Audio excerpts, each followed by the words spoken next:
is Armchair Astronauts, and welcome to the rocket history of the Atlas V.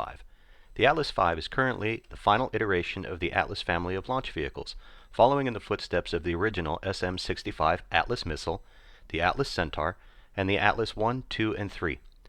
While it was designed and developed by Lockheed Martin in the late 1990s and early 2000s, it is currently manufactured by United Launch Alliance, or ULA.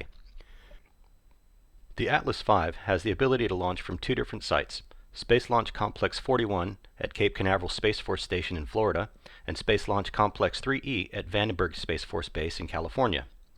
Slick 41 has previously been used for launches of Titan IV rockets, and Slick 3E had previously supported the launches of early Atlas and Thor rockets. The cost of launch of the Atlas V, using figures from ULA's Rocket Builder from 2016, adjusted for inflation, is around $129 million at the low end and around $179 million at the high end. Due to the highly modular design of the Atlas V, it has a wide range of payload capabilities to all destinations. Therefore, all maximum payload masses used in this video will reflect the capabilities of the most heavy lift version of the Atlas V, the Atlas V 551. It can send a maximum of 18.9 metric tons to low Earth orbit, 15.8 tons to a polar orbit, 8.9 metric tons to a geostationary transfer orbit, and 3.9 metric tons to a direct geostationary orbit. Payload masses to different destinations in the solar system, heliocentric orbits, and hyperbolic escape trajectories exist, but information on this is scarce and highly varied. There are four main parts of the Atlas V rocket: the Atlas booster, the solid rocket boosters, the Centaur upper stage, and the payload fairing. The Atlas booster and the Centaur upper stage are the only two parts of the rocket that remain relatively the same through every launch of the Atlas V. The Atlas booster uses a single Russian NPO Energomash RD-180 engine. The RD-180 functions through a staged combustion cycle, meaning that all of its propellants go through the combustion chambers. Speaking of combustion chambers, the RD-180 has not one, but two.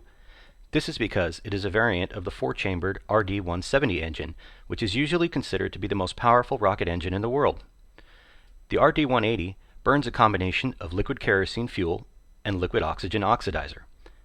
It has a specific impulse of 311 seconds at sea level and 338 seconds in a vacuum, and produces a thrust of approximately 3,800 kilonewtons, or 3.8 meganewtons. The Centaur upper stage utilizes either one or two Aerojet Rocketdyne RL-10C engines. The RL-10 functions on an expander cycle, which means that it uses the rapid expansion of its own cryogenic fuel in order to drive its turbopumps and run the engine.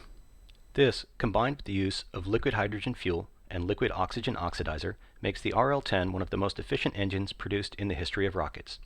The RL-10 also has a specific impulse of 451 seconds in a vacuum and has a maximum thrust of 102 kilonewtons. As the Atlas V is highly modular, as stated before, engineers use a unique naming system to classify each variant of the launch vehicle, using the format FBC, in which each letter stands for a different number. F stands for the fairing size.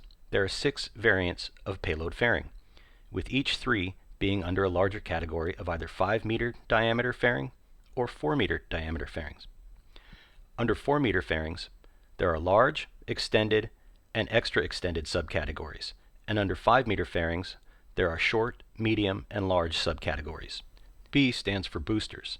The Atlas V can have up to 5 strap-on solid rocket boosters attached to the Atlas booster to aid during the first parts of flight.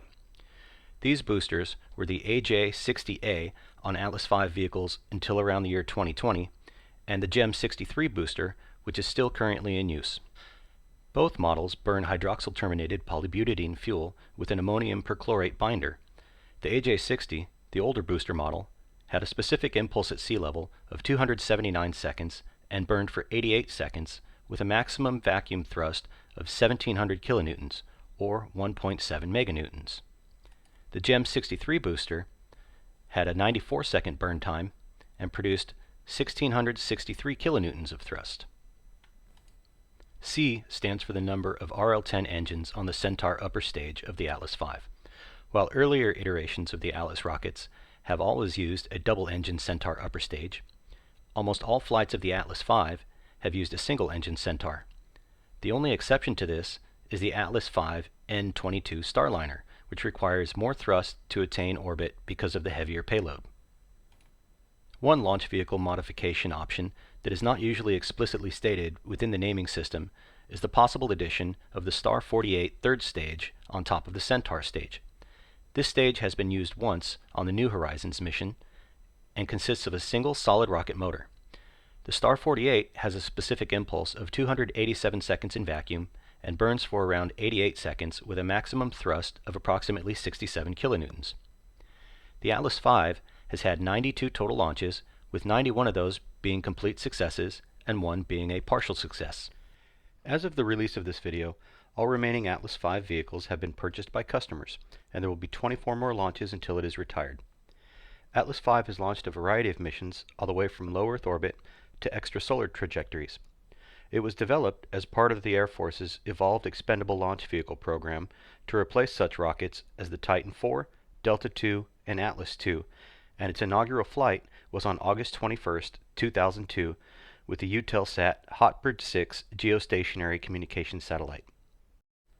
Atlas V's most famous missions consist of interplanetary payloads, such as the Curiosity and Perseverance Mars rovers, the InSight Mars lander, the Juno Jupiter probe, the OSIRIS-REx probe to the asteroid Bennu, and the New Horizons mission to Pluto and beyond.